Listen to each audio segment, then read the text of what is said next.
History class 10 chapter 1 हमारे पास है rise of nationalism in Europe. तो ब्रीफ में हमने चैप्टर पूरा कर लिया है। क्लास 6 में हम लोग एक्सरसाइजेस देख लेते हैं। मैंने कुछ नोट्स लिखे हैं, आप उसको मॉडिफाई करके अपनी तरह से लिख सकते हैं, जो आपको ठीक लगे वैसे आप अपनी लैंग्वेज में लिख सकते हैं। Write in brief, write a short note on पहला Giuseppe Mazzini, Count Camillo de Cavour, the Greek war of independence, Frankfurt parliament, the role of women in nationalist struggles. तो हम लोग देखते हैं। सबसे पहला है Giuseppe Mazzini. Giuseppe Mazzini was an Italian revolutionary who played an important role in promoting the idea of a unified Italian state.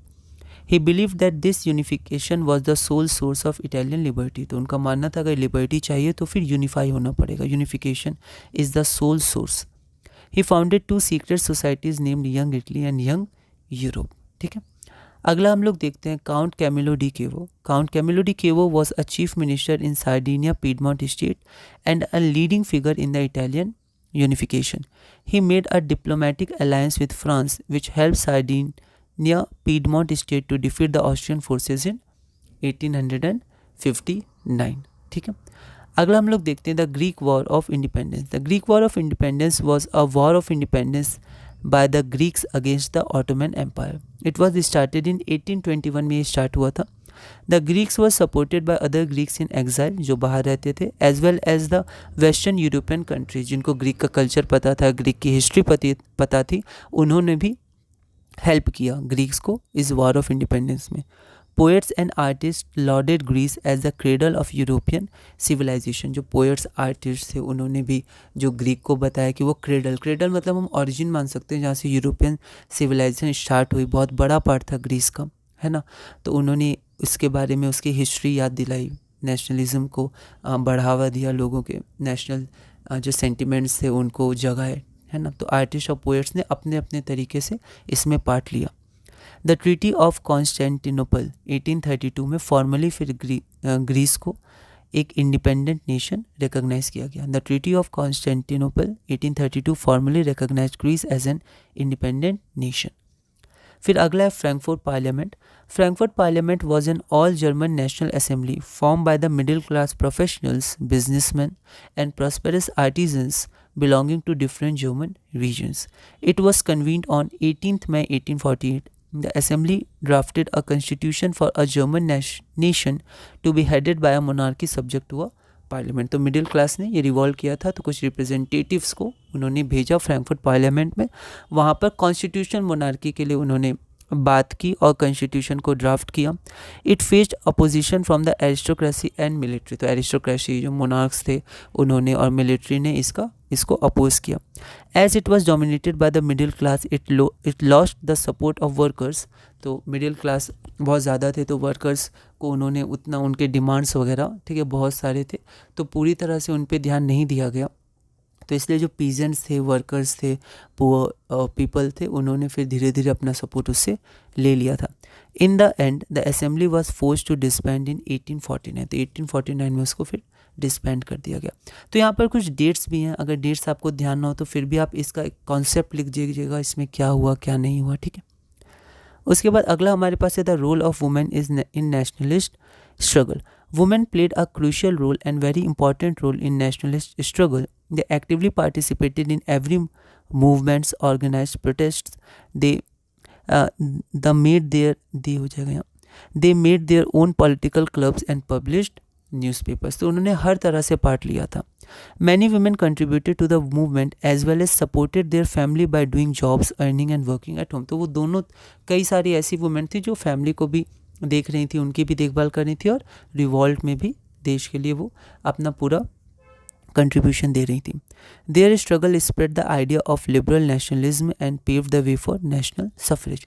तो उनका जो स्ट्रगल था वो लिबरल नेशनलिज्म आइडिया को स्प्रेड किया और बाद में जो नेशनल सफरेज था, यूनिवर्सल सफरेज था कि सबको राइट टू वोट मिलना चाहिए, वो उसमें बहुत हेल्प किया. It pave the way, their struggle pave the way for national suffrage.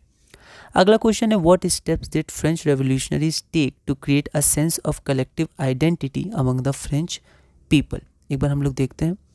The French revolutionaries use a combination of symbols. उन्होंने सिम्बल्स, लैंग्वेज और इंस्टीट्यूशंस का यूज़ किया to create a sense of collective identity among the French people. The idea of a United nation la patrie and its citizens, les citoyens, emphasized equal rights under a constitution। तो उन्होंने पूरे nation को एक unified nation बताया और उनके जो जितने भी पीपल थे उनको सिटीजन्स माना उस नेशन का। तो लैंग्वेज में भी उन्होंने चेंज किया, कुछ कुछ वर्ड्स है ना जिससे इक्वालिटी और लिबर्टी दिखे, शो हो। And emphasized equal rights under a constitution। ठीक है, तो ये सब वर्ड्स उन्होंने यूज़ किए थे। एक बार आप इनका प्रोनाउंसिएशन देख लीजिएगा। A new French flag the tricolour replace the royal standard. तो अब एक न्यू फ्लैग भी आया, tricolour flag. National feelings were fostered using arts, images, drawings, hymns and oaths. तो अलग अलग तरह से जो नेशनल फीलिंग्स हैं उनको स्ट्रेंथन किया गया लोगों में। Martyrs were commemorated in the name of nation. तो उन्हें सम्मान दिया गया है ना, जो भी भाग लिए थे वॉर में, रिवॉल्ट्स में, ठीक है, और जो शहीद हुए थे उन सब को सम्मान दिया गया। Efforts were made to promote French as the common language across different regions. तो ये एफर्ट किया गया कि जो भी डिफरेंट लैंग्वेजेस थे या डिफरेंट वेरिएशंस थे उसकी जगह एक फ्रेंच लैंग्वेज इसको प्रमोट किया गया, एक कॉमन लैंग्वेज हो जाए सारे लोगों की, मतलब जो फ्रांस में रहते हैं उनकी कॉमन लैंग्वेज फ्रेंच हो जाए। The estates general was renamed the national assembly and was elected by a group of active citizens. The estate generals को हटाकर हमने देखा था नेशनल असेंबली आया जिसमें फिर एक्टिव सिटीजन्स वोट देते थे, सेलेक्ट करते थे। A central administrative system made uniform laws for the entire nation. तो सबके लिए यूनिफॉर्म लॉज है ना, इक्वालिटी दी गई, यूनिफॉर्म लॉज बनाए गए। अगला है who were Mariani and Germania. What was the importance of the way in which they were portrayed? तो हमने देखा कि ये क्या थे, फीमेल फिगर थी, एलेगोरी थी जो नेशन को रिप्रेजेंट करती थी, फ्रांस और जर्मनी। तो Marian and Germania वो female allegories of personifications used to represent the nations. Marian is the female allegory of France and Germania is the female allegory of Germany. Marian represented liberty and the ideas of French Revolution. She was depicted with red cap, the tricolor flag and other symbols of the French Revolution. तो जो भी important symbols का use किया गया था उससे depict किया गया था। और Germania was typically shown with a crown of oak leaves. Oak leaf होता है हीरोइज्म, है ना, जर्मनी में ओक लीव्स को हीरोइज्म के लिए यूज़ किया जाता है। द फ्लैग ऑफ जर्मनी है ना, हम लोग ध्यान से लिखेंगे, द फ्लैग ऑफ जर्मनी, तो जर्मनी के फ्लैग के साथ। The allegories were used to promote national pride and a sense of belongings to the nation. तो एक सेंस ऑफ बिलोंगिंग नेशन के लिए, ठीक है। तो यहाँ पर इसके क्वेश्चंस भी आ सकते हैं, कौन सा सिंबल किसके लिए यूज़ किया गया था, तो वो क्या वे था जिसमें वो लोग पोर्ट्रेट किए गए थे, ठीक है। तो वो भी इम्पॉर्टेंट है कि वो लिबर्टी को और उनके फाइट को और फिर अलग अलग चीज़ें से हीरोइज्म को, तो अलग अलग सिंबल्स के अलग अलग मीनिंग होते थे, ठीक है। अगला देखते हैं, briefly trace the process of German unification. German unification का जो प्रोसेस था उसको बताना है। इन 1848 all German national assembly was formed. It drafted a constitution but suffered opposition from monarchy and military. It also lost the support of lower class and eventually was disbanded, ठीक है। तो German unification में सबसे पहले 1848 में Frankfurt parliament ये हमने देखा है, तो फिर वो डिसबैंड कर दिया गया था क्योंकि फिर सपोर्ट नहीं मिला उसको। फिर जो प्रोसेस ऑफ यूनिफिकेशन था it was continued by Prussia. Its chief minister Otto von Bismarck carried out this process with the help of Prussian army and bureaucracy. Over 7 years, Prussia fought 3 wars with Austria, Denmark and France. The wars were won by Prussia, which finally led to the German unification. William I was proclaimed the king of German emperor in January 1871 at Versailles. ठीक है, तो ये German unification हुआ brief में। अगला देखते हैं, What changes did Napoleon introduce to make the administrative system more efficient in the territories ruled by him? तो जिस टेरिटरीज को नेपोलियन ने रूल किया था उसमें उन्होंने क्या क्या चेंजेस लाए थे, एडमिनिस्ट्रेटिव चेंजेस, उसको एक बार लिखना है। तो हम लोग देखते हैं, Napoleon introduced several changes to make the administrative system more efficient in the territories ruled by him. He introduced the Civil Code of 1804, also known as the Napoleonic Code. The privileges based on birth were abolished. The law established equality before law and secured the right to property. Feudal system was abolished. Transport and communication systems were improved. New system of weights and measures based on decimal system was adopted. Peasants were freed from manorial dues and serfdom, है ना। ये सब कुछ चीज़ें हमने discuss की थी। अब डिस्कस क्वेश्चन है, उसमें हम लोग देखते हैं पहला, explain what is meant by 1848 revolution of the liberals, what were the political, social and economic ideas supported by the liberals. तो देखते हैं, the 1848 revolution of liberals means the revolutions led by the middle class educated people of the Europe. The aim of these revolutions were to establish constitutionalism, national unification and free market. The political, social and economic ideas supported by the liberals in the 19th century, तो क्या क्या ideas को support करते थे politically? Abolition of autocracy and privileges, government by consent, socially abolition of privileges by birth, right to equality before law, ये socially था, और economically abolition of trade restrictions and imposed by the state, तो ये हमने discuss किया था। अगला है choose 3 examples to show the contribution of culture to the group of nationalism in Europe. तो कल्चर का क्या रोल था नेशनलिज्म इन यूरोप में? 3 examples to show the contribution of culture to the growth of nationalism in Europe are, पहला romanticism. It was a cultural movement that emphasized emotions, intuitions and a shared collective heritage. It fostered a sense of national identity through common culture and traditions. अगला है folklore.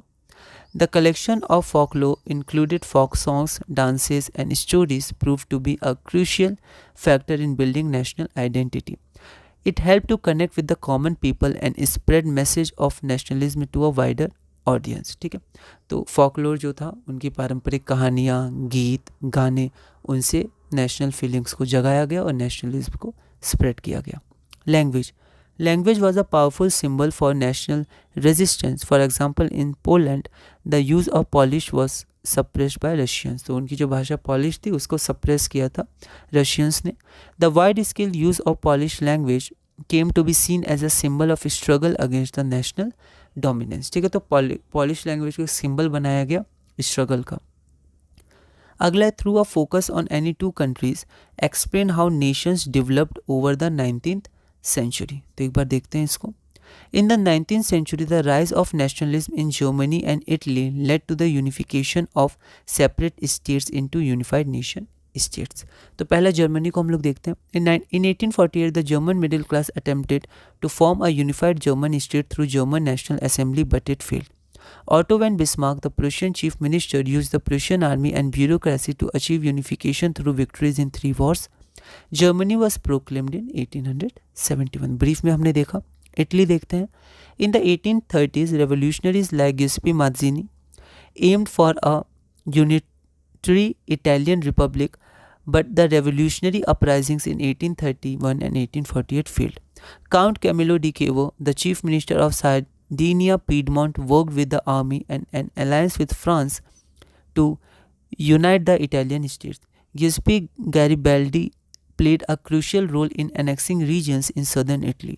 The Italian nation was proclaimed in 1861 and the Papal States joined in 1870, completing the unification process. तो ये brief में unification था।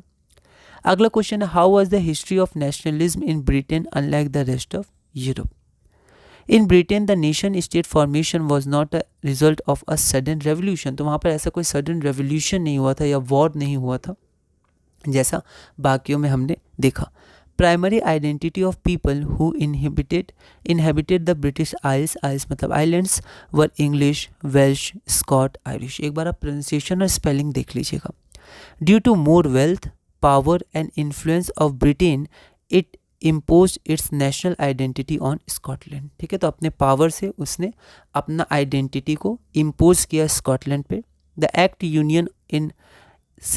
Act of Union in 1707 created the United Kingdom of Great Britain by including Scotland.